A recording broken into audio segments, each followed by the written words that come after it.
Hello दोस्तों, video में हम बात करेंगे एसबीआई के बारे में। एसबीआई के फर्स्ट क्वार्टर के रिजल्ट का हम एनालिसिस करने वाले हैं इस वीडियो में और देखेंगे हम बैंक के नंबर जो है वो कैसे रहे। तो सबसे पहले चलते हैं वीडियो में, हम बात करेंगे डिपॉजिट के बारे में।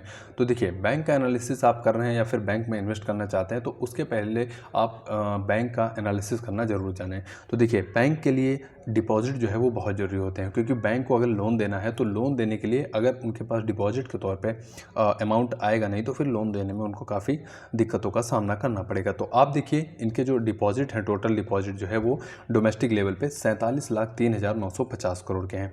अब डिपॉजिट साल दर साल अगर हम कंपेयर करेंगे तो देखिए, पिछले साल यानी जून 2023 से अगर हम कंपेयर करते हैं तो 8% जो है डिपॉजिट बैंक के इंक्रीज़ हुए हैं। टोटल डिपॉजिट यानी फॉरेन डिपॉजिट को भी अगर हम ऐड कर लेते हैं तो आप देखिए, वहाँ भी आपको 8% जो है ग्रोथ देखने को मिलेगी। अगर हम उसको ऐड करके बात करते हैं तो 49,01,726 करोड़ बैंक के पास टोटल डिपॉजिट के तौर पे हैं। अब कासा रेशियो की अगर हम बात करते हैं तो बैंक का कासा रेशियो आप देखेंगे इस क्वार्टर में कम हुआ है प्रीवियस ईयर के कंपेयर में।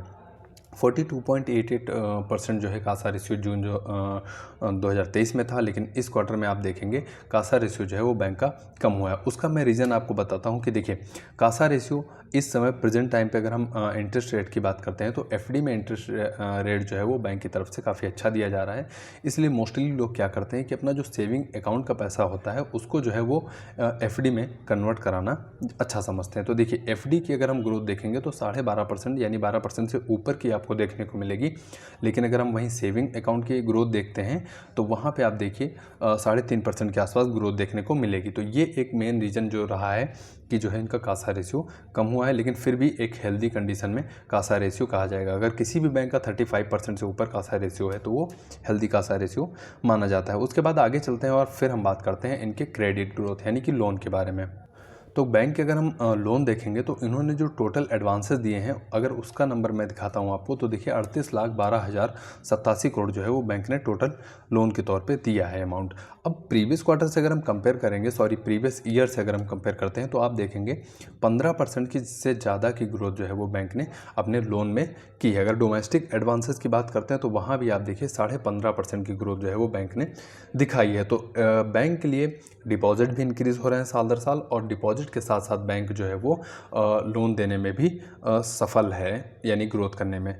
अब इंटरनेशनल बैंकिंग की इनकी जो बात करते हैं, यानी इनका जो फॉरेन में बिजनेस है, अगर वहाँ की अगर हम बात करते हैं तो देखिए, वहाँ पे जो एडवांसेस इन्होंने दिए हैं वहाँ भी आप 14.5% के आसपास एक ग्रोथ देखने को मिलेगी। अब सबसे ज़्यादा अगर हम एडवांसेस फॉरेन में बात करते हैं किसको दिए हैं तो इन्होंने यूएसए को 27% जो है वो लोन दिए हैं वहाँ के लोगों को। सेकेंड हाईएस्ट नंबर पे यूके आ जाता है और उसके बाद थर्ड नंबर पे हांगकांग आपको देखने को मिलेगा कि वहाँ के लोगों को इन्होंने जो है वो लोन दिया है। उसके बाद आगे चलते हैं वीडियो में और फिर हम देखेंगे रिटेल लोन के सेगमेंट को, क्योंकि इन्होंने सबसे ज़्यादा जो लोन दिया है डोमेस्टिक लेवल पे वो दिया है रिटेल को। तो रिटेल लोन सेगमेंट को हम थोड़ा सा डीपली समझेंगे। तो देखिए, रिटेल की अगर हम बात करते हैं तो सबसे ज़्यादा इन्होंने दिए हैं होम लोन। अगर होम लोन की हम साल दर साल ग्रोथ देखते हैं तो 13.5% से क्या थोड़ा सा कम जो है वहाँ पे ग्रोथ देखने को मिलेगी। अगर हम ऑटो लोन की बात करते हैं तो वहाँ पे आप देखिए 16.5% के आसपास ग्रोथ जो है वो बैंक ने की है। एक्सप्रेस क्रेडिट की बात करते हैं तो यहाँ पे 11% से ऊपर की ग्रोथ देखने को मिली है। पर्सनल गोल्ड लोन आप देखेंगे 20.5% से ज़्यादा की ग्रोथ देखने को हमें मिली है। तो बैंक के पर्सनल लोन सेगमेंट जो है वो भी आप देख पा रहे हैं लगातार इंक्रीज होते चले जा रहे हैं। उसके बाद फिर हम आगे चलते हैं, पूरे फाइनेंशियल के नंबर को हम इस वीडियो में जानेंगे। तो देखिए, सबसे पहले हम बैंक के बात करते हैं इंटरेस्ट इनकम की। देखिए, बैंक की जो सबसे बड़ी कमाई होती है वो होती है नेट इंटरेस्ट इनकम।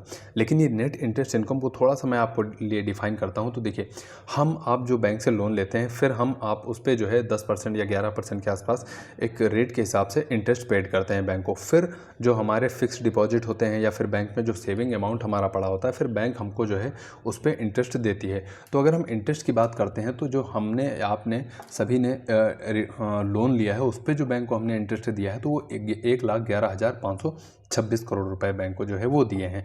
लेकिन इनके पास जो अमाउंट डिपॉजिट है अगर उसकी हम बात करते हैं तो वहाँ पे इन्होंने 70,401 करोड़ का डिपॉजिट जो है वो उस पर इंटरेस्ट दिया है। तो फिर हमारे पास आता है नेट इंटरेस्ट इनकम। किसी भी बैंक के लिए सबसे बड़ी जो अर्निंग होती है वो होती है नेट इंटरेस्ट इनकम। एसबीआई के केस में आप देखेंगे इस क्वार्टर में जो इनकी नेट इंटरेस्ट इनकम रही है वो 41,125 करोड़ रही है। अगर हम क्वार्टरली कंपेयर करेंगे तो देखिए 1.27% की हमें यहाँ पे डी ग्रोथ देखने को मिलेगी, लेकिन अगर हम ईयरली कंपेयर करते हैं तो 5.71% जो है यहाँ पे ग्रोथ देखने को मिल रही है। प्रॉफिट की तरफ अगर हम चलते हैं तो प्रॉफिट आप देखेंगे कि इस क्वार्टर में बैंक के प्रॉफिट जो है काफ़ी अच्छे खासे जो है वो गिरे हैं। 17.5% से ऊपर प्रॉफिट जो है क्यू ऑन क्यू बेस पे आपको यहाँ पे कम होते हुए दिखाई पड़े हैं। लेकिन अगर ईयरली बात करेंगे तो ईयरली 0.89% ग्रोथ किए हैं प्रॉफिट, जो कि आप मान के चलिए कि प्रॉफिट जो है बैंक के फ्लैट ही हैं। तो प्रॉफिट आपने देखा वाई ऑन वाई बेस पे बैंक के फ्लैट ही प्रॉफिट देखने को हमें मिले हैं। उसके बाद बैंक के कुछ खर्चे होते हैं, अगर उनकी हम बात करते हैं तो देखिए सबसे बड़ा जो इनका खर्चा होता है वो इंटरेस्ट होता है। जो डिपॉजिट होते हैं उस पर जो ये इंटरेस्ट देते हैं सबसे बड़ा बैंक का खर्चा जो है वही होता है। तो इस तरह से ये बैंक के कुछ फिर एम्प्लॉय कॉस्ट हुई, सैलरी हुई, ये सभी मिला के बैंक के जो है कुछ ज़रूरी खर्चे होते हैं। उसके बाद बैंक लोन दे रही है, तो लोन जब दे रही है तो फिर एसेट क्वालिटी का हमारे लिए जानना बहुत ज़रूरी होता है, क्योंकि एसेट क्वालिटी से ही हमें पता चलता है कि बैंक ने जो अमाउंट दिया है लोन अमाउंट वो कितना परसेंट जो है वो बैंक के लिए अमाउंट जो है वो नहीं आएगा या फिर मिलने में उसको दिक्कत हो रही है। तो देखिए अगर एसबीआई के केस में हम ग्रॉस एडवांसेस की बात करते हैं तो 84,226 करोड़ रुपये इस क्वार्टर में आप देखेंगे कि बैंक का जो अमाउंट है वो बैंक को वापस नहीं मिल पा रहा है। हमने या आपने या फिर किसी ने लोन लिया है वो बैंक को वापस नहीं कर पा रहा है। अब एक समय ऐसा था, यानी जून 2023 की अगर हम बात करते हैं तो यहाँ पे आप इनका अमाउंट देखेंगे 91,328 करोड़ था, जो कि आप देख रहे हैं कि काफ़ी ज़्यादा जो है एनपीए के तौर पे था। वहाँ से आप देखेंगे बैंक का जो ग्रॉस एनपीए रहा है वो लगातार कम हुआ है, जो कि बैंक के लिए बहुत ही पॉजिटिव बात है। नेट एनपीए की अगर हम बात करते हैं तो वो भी अमाउंट आप प्रीवियस क्वार्टर से कंपेयर करेंगे तो लगभग ऑलमोस्ट देखेंगे सेम ही है, लेकिन आपको देखने को मिलेगा कि लगभग 500 करोड़ की जहाँ पे ग्रोथ जो है वो हुई है। ईयरली अगर हम कंपेयर करते हैं तो ईयरली जो है नंबर ज़रूर आपको कम देखने को मिलेगा, लेकिन क्वार्टरली अगर नंबर आप कंपेयर करेंगे तो नंबर जो है वो इंक्रीज़ हुआ है। तो ये रहा एसेट क्वालिटी का या फिर कह लीजिए ग्रॉस एनपीए या फिर नेट एनपीए का नंबर। उसके बाद चलते हैं नेट इंटरेस्ट इनकम की तरफ। अगर हम मार्जिन की बात करते हैं, नेट इंटरेस्ट मार्जिन ये बैंक के लिए काफ़ी ज़रूरी पैरामीटर्स होता है। अगर किसी भी बैंक का 3 से 6% के बीच में निम्स है यानी नेट इंटरेस्ट मार्जिन है तो अच्छा नेट इंटरेस्ट मार्जिन कहा जाएगा। एसबीआई के केस में अगर आप देखेंगे तो होल बैंक यानी 3.22% जो है एसबीआई का जो है वो नेट इंटरेस्ट मार्जिन रहा है, जो कि ठीक ठाक जो है वो नेट इंटरेस्ट मार्जिन कहलाएगा। आगे चलते हैं वीडियो में और हम बात करेंगे कॉस्ट टू इनकम रेशियो की।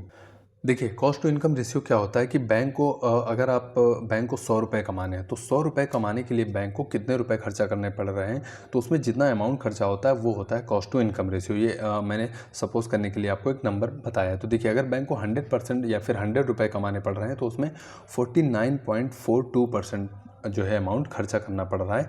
अब अगर हम एक साल पहले जाएंगे यानी मान लीजिए 2 साल पहले फाइनेंशियल ईयर 23 के फर्स्ट क्वार्टर में देखेंगे ये नंबर 61.94% था।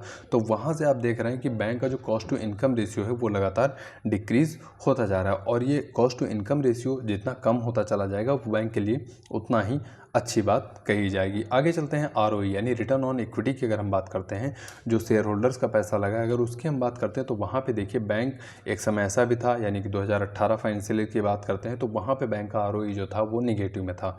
लेकिन वहाँ से आप देखेंगे बैंक ने जो है एक बाउंस बैक दिया है और कम बैक करके जो है आरओई की अगर हम बात करते हैं तो इस क्वार्टर में बैंक का आरओई लगभग 21% के आसपास आपको देखने को मिलेगा। ओवरऑल वीडियो कैसा लगा आप कमेंट बॉक्स में हमें बताइए, और वीडियो अगर आपको पसंद आया हो तो वीडियो को लाइक करना दोस्तों बिल्कुल मत भूलिए। और 0.5 या 0.1% भी एसबीआई के बारे में अगर इस वीडियो के माध्यम से मैं आपको जानकारी दे पाया हूँ तो दोस्तों सपोर्ट करिए, और चैनल को दोस्तों ज़रूर सब्सक्राइब करके रखिए। अपने जो जानने वाले हैं जो शेयर मार्केट में इंटरेस्ट रखते हैं और जो अच्छी इन्वेस्टिंग या फिर फंडामेंटल इन्वेस्टिंग करना चाहते हैं उनके पास ये वीडियो ज़रूर शेयर कीजिए। हो सकता है कि आपके शेयर करने से किसी दूसरे को जो है लाभ हो।